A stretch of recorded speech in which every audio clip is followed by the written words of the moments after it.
Breaking news Kaleshwaram commission రిపోర్టును ప్రభుత్వం table చేసిందన్నారు మంత్రి Uttam Kumar Reddy.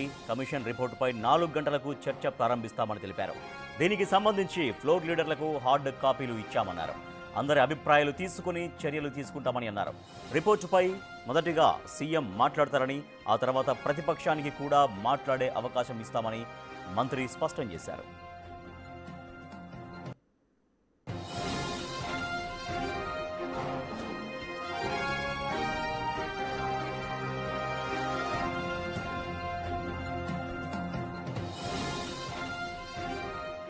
Kaleshwaram commission రిపోర్టును ప్రభుత్వం టేబుల్ చేసింది అన్నారు మంత్రి ఉత్తమ్ కుమార్ రెడ్డి.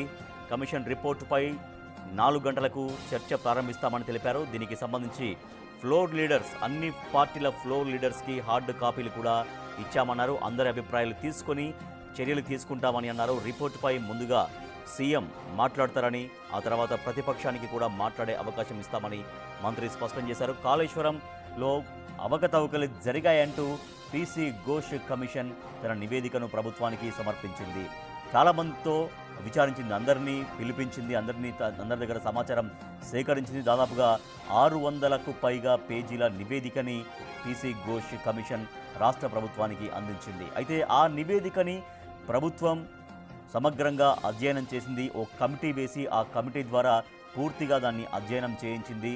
సో దాంట్లో ముఖ్యమైనటువంటి అంశాలు ఏమున్నాయి, ఎటువంటి అంశాలపైన రాష్ట్ర ప్రజలకి వాస్తవాలు తెలియజేయాలని ప్రభుత్వం భావించింది, అవన్నీ కూడా క్రోడీకరించుకొని ఒక నివేదికను రూపొందించుకుంది. ఆ నివేదికని ఇవాళ అసెంబ్లీలో ప్రవేశపెట్టబోతున్నారు. ఇప్పటికే దానికి సంబంధించినటువంటి హార్డ్ కాపీస్ ఏవైతే ఉంటాయో, ఎటువంటి అంశాలు చర్చించబోతున్నారో, కాళేశ్వరం ప్రాజెక్టులో జరిగినటువంటి అవకతవకలు అని పీసీ ఘోష్ నివేదిక ఏవైతే కమిషన్ ఆ నివేదిక ఇచ్చిందో దాంట్లోని ముఖ్యమైన అంశాలన్నింటినీ కూడా చర్చించేందుకు పార్టీలకు సంబంధించిన ఫ్లోర్ లీడర్లకి ఇప్పటికే హార్డ్ కాపీలు అందించామంటూ మంత్రి ఉత్తమ్ కుమార్ రెడ్డి స్పష్టం చేశారు. సాయంత్రం 4 గంటలకు ఇవాళ కాళేశ్వరం కమిషన్ నివేదిక పైన చర్చ జరగబోతోంది. తెలంగాణ రాష్ట్ర అసెంబ్లీలో సాయంత్రం 4 గంటలకు ముఖ్యమంత్రి రేవంత్ రెడ్డి ముందుగా దీనిపైన మాట్లాడతారని, ఆ తర్వాత ప్రతిపక్షానికి కూడా మాట్లాడే అవకాశం కల్పిస్తామని మంత్రి ఉత్తమ్ కుమార్ రెడ్డి స్పష్టం చేశారు. సో దీంతో రాష్ట్ర వ్యాప్తంగా ఒక రకమైనటువంటి ఒక